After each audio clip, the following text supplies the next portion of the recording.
مرحبا بكم من جديد أعزائي متابعي سلسلة قواعد اللغة الآشورية المعاصرة.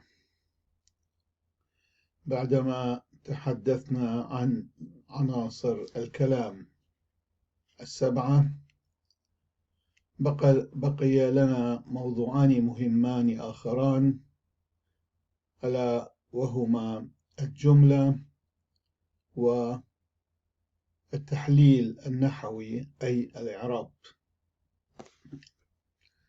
نبدأ بالجملة. الجملة بتغامة the sentence. الجملة تتألف من مجموعة كلمات مربوطة ببعضها تعطي معنى كامل ومحدد. ولكي يكون للجملة معنى كامل يجب أن تحتوي على فاعل وفعل على الأقل، ويمكن أن تحتوي على المفعول أيضا. والفاعل يمكن أن يكون اسما أو ضميرا شخصيا منفصلا أو متصلا، والفعل بطبيعة الحال يمكن أن يكون بجميع أشكاله وأزمنته. أما المفعول فيمكنه أن يكون واحدا أو أكثر من مختلف عناصر الكلام. أنواع الجمل زناهة بتغامة types of sentences. لدينا 4 أنواع من الجمل. الجملة المثبتة بتغامة مسيماية affirmative sentence. الجملة المنفية بتغامة مريماية negative sentence. الجملة الاستفهامية بتغامة شو آلايا interrogative sentence. والجملة الشرطية بتغامة تنواية conditional sentence. أولا الجملة المثبتة بتغامة مسيماية، وهي الجملة التي تخبر عن حدث أو حالة معينة، لذلك تدعى أيضا بالخبرية، الجملة الخبرية. أمثلة: داود كأخل رابع، تخبرنا بأن داود يأكل كثيرا. داود كأخل رابع، داود يأكل كثيرا. مرقس دميخل، مرقس نائم، هو نائم هو. شموني بخياطة له، شموني تخيط. آتور خشل المدرسة، آتور ذهبت إلى المدرسة. شمع بكتابة للدرس، شمعون يكتب درسه. شبت دورة يوسف مريوة، الأسبوع الماضي يوسف كان مريضا، أو في الأسبوع الماضي يوسف كان مريضا. توما بتآزل كسخوري قدمه، توما سيذهب إلى عند صديقه غدا. ثانيا الجملة المنفية بتغامة مريماية، وهي الجملة التي تدل على نفي حدوث شيء ما، ويتم ذلك باستعمال أداة النفي قبل الفعل مباشرة. وأداة النفي في اللغة الآشورية هي على شكلين مختلفين، لا وليه، واستخدام كل منها يعتمد على زمن الفعل الذي يليها. أدناها أمثلة على حالات استخدام كل من هذين الشكلين. أولا، لا تستخدم مع الفعل في الأزمنة الآتية. أولا الزمن البسيط أو الزمن الماضي البسيط، دعور بشيطة. أنا لشتي لي قهوة، أنا لم أشرب القهوة. المثبتة تكون أنا اشتي لي قهوة، لكن منفية ننفيها بلا، نقول أنا لشتي لي قهوة. داود لا خل ضلمة، داود لم يأكل ضلمة أو المحشي. دانيال لقري للدرس، دانيال لم يقرأ درسه. اسكولاي لا زالوا المدرسة. التلاميذ لم يذهبوا إلى المدرسة. ومع الماضي التام دعوة مقدمة. أنا لشتي والي قهوة. لشتي والي قهوة ماضي التام. داود لا خلوال ضلمة. دانيال لقري والي درسي. اسكولاي لازل والون لمدرسته. وأيضا تستعمل هذه لا مع صيغة الأمر زنابا قودا. لا يامد بشمد مريا. لا تحلف باسم الرب. لا ماخيت ليلود زوره. لا تضربوا الأولاد الصغار. لا ياويت راب خليوت قبل نوخ. لا تعطوا الكثير من الحلوى لبنيكم ولأبنائكم. لا هاوت شقلانة باتا. لا تكن مرائيا أو ناظرا للوجوه. لا هاويت شوهران.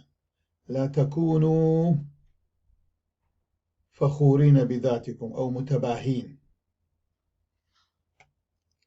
هذه استعمالات له. أما ليه فتستخدم مع الفعل في الأزمنة الآتية. أولا الزمن الحاضر البسيط قائم عياداية. الحاضر البسيط قائم عياداية. يتم نفي الفعل في هذا الزمن بحذف الأداة الخاصة به كي، هي أداة خاصة بزمن الحاضر البسيط، وإحلال أداة النفي لمحلها. أي أنا ليشات قاوة بدلا من أنا كشات قاوة في المثبتة، ننفيها أنا ليشات قاوة بدل كي لا. داود لي آخل ظلمة. دانيال لي قار الدرسي. اسكولاي لي آزي المدرشة. أديوم. اسكولاي لي آزي المدرشة أديوم. التلاميذ لا يذهبون إلى المدرسة اليوم. وأيضا مع الماضي غير التام دأور عياداية. الماضي غير التام دأور عياداية. في هذا الزمن أيضا يتم حذف أداة كي الخاصة به بهذا الزمن وإحلال أداة النفي لي محلها. أنا ليشات وقاوة بدلا من المثبتة تكون أنا كيشات ماضي غير التام أنا كيشات وقاوة. النفي أنا ليشات وقاوة. داود لي أخل ورابة. دانيال لي قاري والدرسي. اسكولاي لي آزيو المدرشة تمل. التلاميذ لم يكونوا يذهبون إلى المدرسة البارحة. لم يكونوا ليذهبوا إلى المدرسة البارحة. الحاضر المستمر أيضا مع الحاضر المستمر نستخدم لي قائم سؤراناي. عندما تدخل أداة النفي على الفعل في هذا الزمن ينقلب ترتيب الفعل الرئيسي والمساعد، حيث يأتي الفعل المساعد قبل الفعل الرئيسي. أي أنا ليون بشتايا قاوة بدلا من أنا بشتايا قاوة في المثبتة وفي الطبيعة وهي الاعتيادية يكون المساعد بعد الرئيسي، لأن هذا الزمن كما قلنا تتذكرون في فصل الفعل مكون من فعلين رئيسي ومساعد، والمساعد يكون في زمن الحاضر ويأتي بعده. ولكن عندما ننفي الجملة فينقلب ترتيب هذين الفعلين المساعد والرئيسي، فالمساعد يأتي قبل الرئيسي فنقول أنا ليون بشتايا قهوة. داود ليلة بخالة ظلمة بدلا من داود بخالة لظلمة داود ليلة بخالة ظلمة. دانيال ليلة بقراية الدرسي. اسكولاي لينا بزال المدرسة. وأيضا نستعمل لي مع الماضي المستمر دعور سعرناية الحاضر المستمر والماضي المستمر. هنا أيضا يتغير ترتيب الفعل المساعد والفعل الرئيسي. أنا ليونوا بشتاية قهوة بدل من أنا بشتاية من قهوة. في الزمن الحاضر المستمر بشتاية من قهوة صار بشتاية من قهوة. ليون بشتاية قهوة ليونوا بشتاية قهوة. داود ليوا بخالة ضلمة. دانييل ليوا بقراية درسي. اسكولاي ليوا بزالة المدرسة. وأيضا نستعمل لي مع الماضي غير المحدد دعور لم تخمن. كذلك هنا يتغير ترتيب الفعل المساعد والفعل الرئيسي. أنا ليون شتيا قاوة بدل من أنا شتيون قاوة في المثبتة صير أنا ليون شتيا قاوة. المساعد يأتي قبل الرئيسي. داود ليلة خيلة ضلمة. دانييل ليلة شتي قرية الدرسة. اسكولاي لينا زيلة المدرسة. وأيضا مع الماضي البعيد دعوة رخيقة. وهنا أيضا يحدث ذلك يعني يحدث تغيير ترتيب الفعل المساعد والرئيسي. أنا ليونوا شتيا قاوة. ليون شتيا قاوة الماضي غير محدد. أما الماضي البعيد ليونوا فيكون أيضا أنا ليونوا شتيا قاوة بدلا من أنا شتيا ونوا قاوة. داود ليوا خيلة ضلمة بدلا من داود خيلة وضلمة. دانييل ليوا قرية درسة بدلا من دانييل قرية ليوا قرية.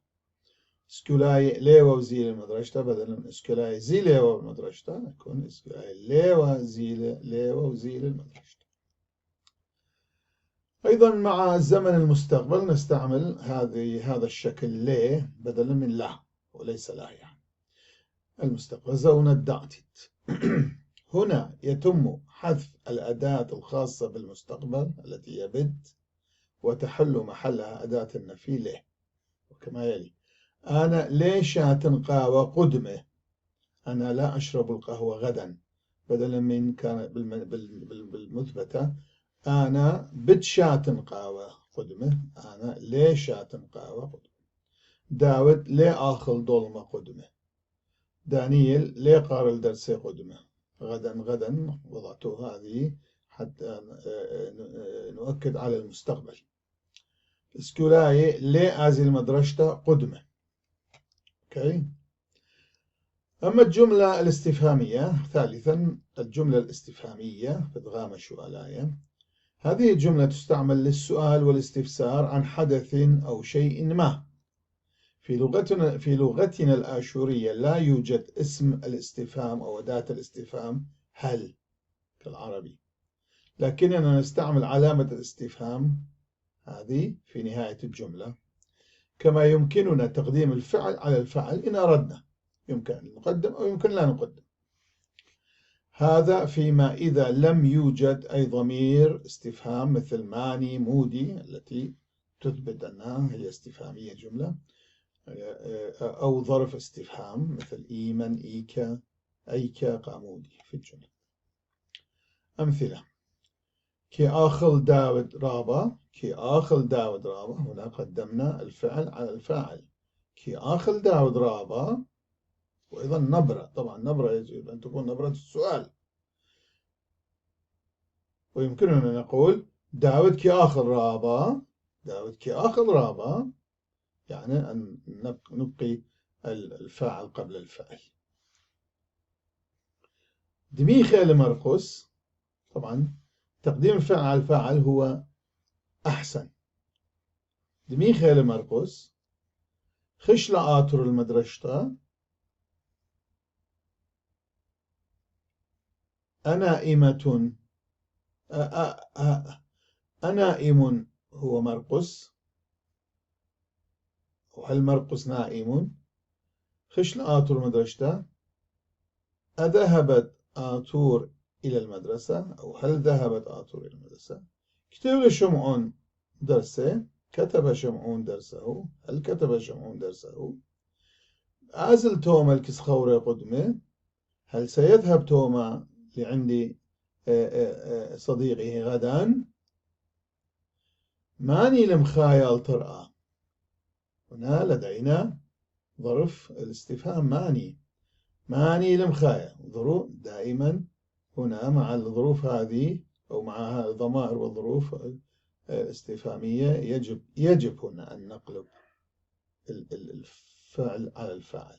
ماني المخايل ترى. مودي لبكتاوى نينور. هنا من يطرق على الباب. هنا مودي لبكتاوى نينور. ماذا يكتب نينور؟ إيمن طيل بابوخ. متى وصل أبوك؟ أي كيل قلامي. أين هو قلمي؟ مودي ليود همزومة. عفوا قامودي ليود همزومة. لماذا لا تتكلم؟ مريه ويوسف شبت دورا. هل كان يوسف مريضا في الأسبوع الماضي؟ مريه ويوسف شبت دورا. أوكي. هذه جمل استفهامية. أما الجملة الشرطية وهي النوع الرابع إدغام تنواية. تدل هذه الجملة على اشتراط حصول أمر ما بحصول أمر آخر قبله. يشترط حصول أمر على أمر ما يحدث قبله سواء في الزمن الحاضر أو الماضي أو المستقبل. وأداة الشرط المستعملة هي إن دائما. في العربي إذا وإن أيضا، لكن في الأشوري إن دائما. واعلم أن أداة الشرط تأتي دائما في بداية الجملة التي تسبق الأخرى في الزمن وليس في الترتيب. ممكن في الترتيب تأتي بعدها، أما هي في الزمن، زمن حدوث الفعل. مثلا إن داود آخل رابة بالطارس. إذا أكل داود كثيرا سيسمن. يعني أكل الكثير قبل وسمنة بعدها تأتي. لذلك إن تأتي مع الجملة التي تحدث قبل الأخرى زمنيا. إن داود آخل رابة بالطارس. لا مرشت لمرقس اندميخل. لا توقظ مرقس من نومه إذا كان نائما. انظر، إذا كان نائما زمنيا قبل وبعده لا توقظه. ولو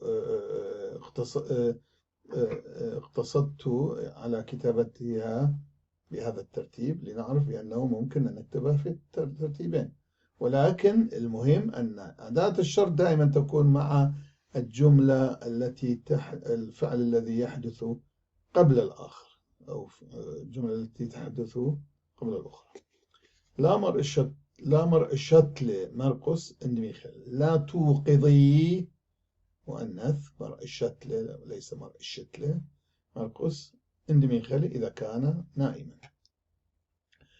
إن يضنوا باب خليبايلي لها ونواتي الكسلوخن. إذا كنت أعلم أن والدك أو أبوك لا يريدني لم أكن آتي عندكم أو إليكم. إن يضنوا باب خليبايلي لها ونواتي الكسلوخن. آتر بديال باوا قرايا وكتابة إنها وياوا خشت المدرشة. آثور كانت تتعلم القراءة والكتابة إذا ما هي ذهبت إلى المدرسة. يعني إن ذهبت آتور إلى المدرسة كانت تتعلم القراءة والكتابة. طبعا ذهاب إلى المدرسة شرط لأن تتعلم هنا طبعا فيحدث قبله. إذا راحت المدرسة تتعلم أو إذا ما راحت ما تتعلم. إن شمع هاوي وكتي والدرس تمل رابي لمن خسوال. إذا كان شمعون كتب درسه البارحة معلمه لم يكن يوبخه، لم يوبخه يعني لأنه لم يكتب فوبخ. إن آزل توم الكسخوري بابي بتكارب منه. إذا ذهب توما إلى عند صديقه والده سيغضب منه، سيغضب والده منه أو عليه. أوكي، بهذا نكون قد انتهينا من كل أنواع الجمل المثبتة والمنفية والاستفهامية والشرطية. نأتي إلى موضوع آخر، الموضوع الثاني، وهو التحليل النحوي أو الإعراب Analysis Grammatical Analysis. أوكي. الإعراب أو التحليل النحوي هو عبارة عن عملية تفكيك مكونات الجملة لتحديد نوع كل كلمة فيها، أي من أي عنصر من عناصر الكلام السبعة أهي اسم أم صفة أم ضمير أم فعل أم ظرف أم حرف جر أم أداة ربط.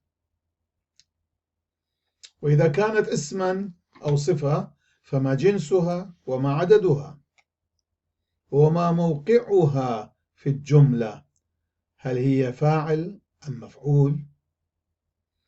أما إذا كانت فعلا فما نوعه وما صيغته ولأي شخص يدل وفي أي زمن يحل أو يحدث، وهكذا بالنسبة إلى بقية العناصر. وفيما يلي بعض الأمثلة على طريقة إجراء التحليل النحوي. جملة الكلمة تحليلها. الجملة الأولى: سرغون بكتابة لجرتقى أخونه. سرغون يكتب رسالة إلى أخيه أو لأخيه.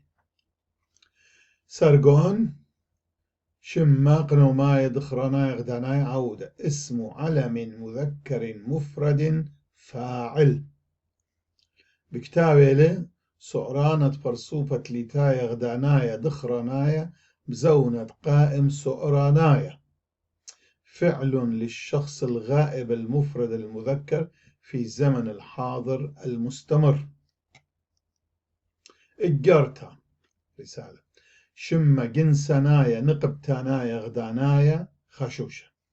اسم جنس مؤنث مفرد مفعول.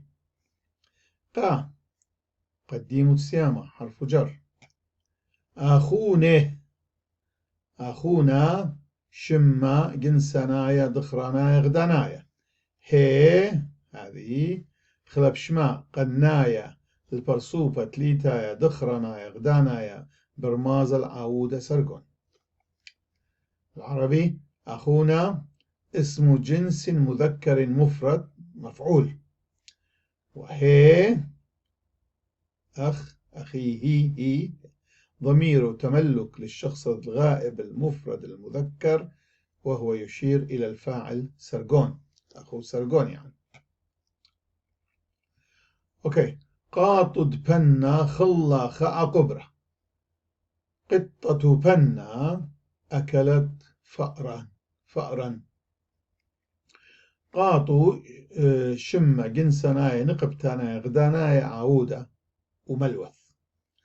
اسم جنس مؤنث مفرد فاعل وهو مضاف. دلت دال يدعى دملوتوت أداة الإضافة. بنا شم قنومايا نقبتانايا غدانايا لملوت. اسم علم مؤنث مفرد وهو مضاف إليه. قاطو مضاف بنا مضاف إليه وأداة الإضافة دلت. خلا سعران البرصوفة تليتايا نقبتانايا غدانايا بزون الضأور بشيطة. فعل للشخص الغائب المفرد المؤنث في الزمن الماضي البسيط. أكلت هي. شمة من ينايا شرشاية دخرنايا غدنايا. اسم عدد أصلي مفرد مذكر واحد، يعني في اللغة الآشورية كما رأينا عندما تحدثنا عن الجملة عن التعريف والنفي، التعريف والنكرة، المعرفة والنكرة عفوا. قلنا أنه في النكرة دائما نستعمل خاء للمفرد وخكمة للجمع، لكي مع الاسم طبعا لإثبات أنه نكرة ليس معرفة، لأنه عندما لا نستعمل هذه فالاسم يكون معرفة دائما. أوكي. فهنا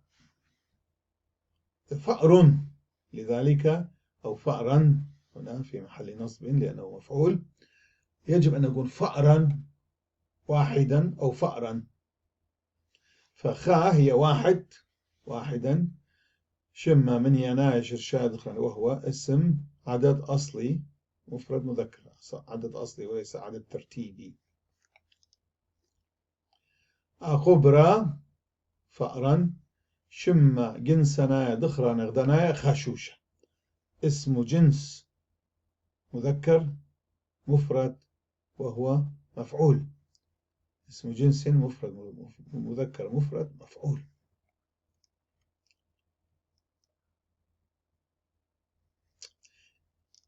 الجملة الأخرى إن إرميا هاوي وإتيا القلولة بدنا بسموها رابة. إن يدعى التنوايوتا أداة شرط. إرميا الشمق نومايا دخرانايا غدانايا عودة. اسم علم مذكر مفرد فاعل. هاوي وإتيا وفعل كل هذا هاوي وإتيا. سعران التنوايا بزون الضأ ورخيقة ادبرصوفة لتاي غدانايا دخرانايا.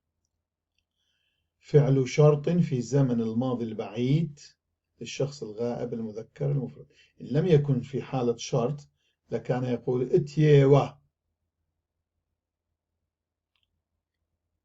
لكن هاوي واتيا. لمت الخلولة، لمت قديمة السيامة حرف جر. خلولة اسم جنس مذكر مفرد وهو مفعول. طبعا معنى الجملة لم أقوله لكم، معنى الجملة هو إن إرميا، إذا إرميا كان قد أتى إلى العرس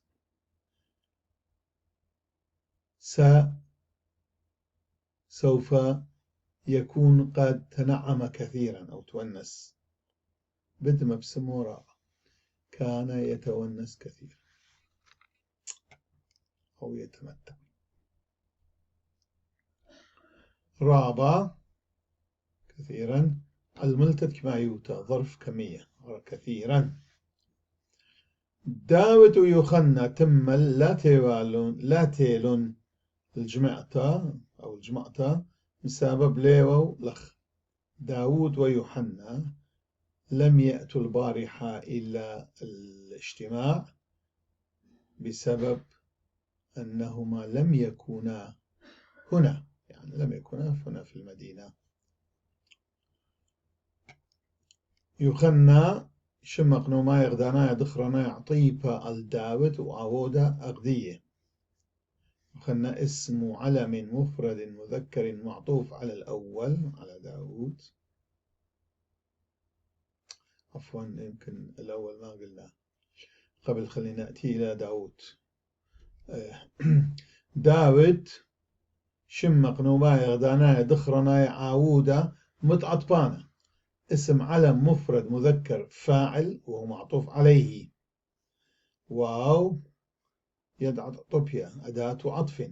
يخنى اسم شمق نومايا غدانايا دخرنايا عطيبا الداود وعودة أغذية. اسم علم مفرد مذكر معطوف على الأول وفاعل مثله الأول داود. تمل الملتة زونة ظرف زمان البارحة. لا يد عدم باية سراوة أداة النفي. تيلون سعران البرسوبة لتاية سقي أنايا بزون الضاء والبشيطة. فعل الشخص الغائب الجمع في الماضي البسيط. الجمعتا لما تقدم السيامة حرف جر. جمعتا شم جنسنا نقبتانا يغدنايا خشوش. اسم جنس مؤنث مفرد مفعول. مسبب الملتة التا ظرف سبب. ليه يد عدم باية أداة النفي. إي واو لواو سعرانة إي توت البرسوبة ليتا يسقيانا يبزون الضاء وربشيت. فعل الكينونة للشخص الثالث الجمع في زمن الماضي البسيط. إي واو لواو.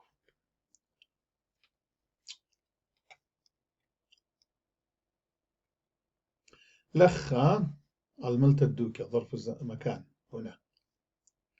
ماني شمطوال الآها قلامة. من كسر هذا القلم.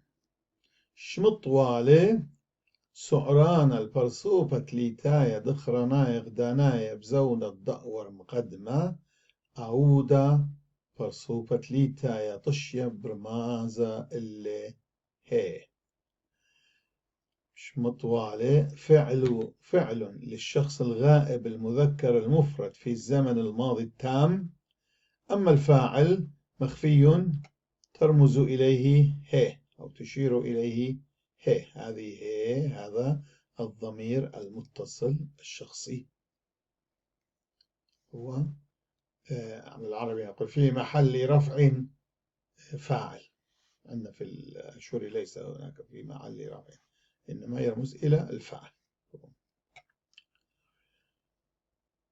لاها قديم السيامة حرف جر. آها لمتها قديم. آها خلب شمام خويانة قربة ضمير إشارة قريب. هذا لهذا. من كسر هذا القلم بالعربي طبعا ما كسر لا يأخذ فعل كسر لا يأخذ لام في الأشهري يأخذ. قلاما شما جنسنا دخرنا غدنا خشوشة. اسم جنس مذكر مفرد مفعول قلم. أوكي لنستمر. إيمن بتآزيتن المدرسة. متى ستذهبون أو سوف تذهبون إلى المدرسة. إيمن الملتة سؤالة ظرف استفهام. بتآزيتن سعران البرسوبة ريانة سقي أنايب زون الدعتت. فعل للشخص المخاطب الجمع أنتم في زمن المستقبل. المدرشة لمت قديم السيامة حرف جر. مدرشة شمة جنس أنايا نقبتانا غدانايا خشوشة. اسم جنس مؤنث مفرد مفعول. بهذا ننتهي من هذه الأمثلة حول عملية التحليل النحوي أو الإعراب. طبعا هذه أمثلة بسيطة لهذا الموضوع. بهذا نأتي إلى نهاية هذه الحلقة أيضا. أملي أن تكونوا قد استفدتم منها وأستودعكم الله إلى أن ألقاكم في الحلقة القادمة. أتمنى لكم أوقاتا هانئة.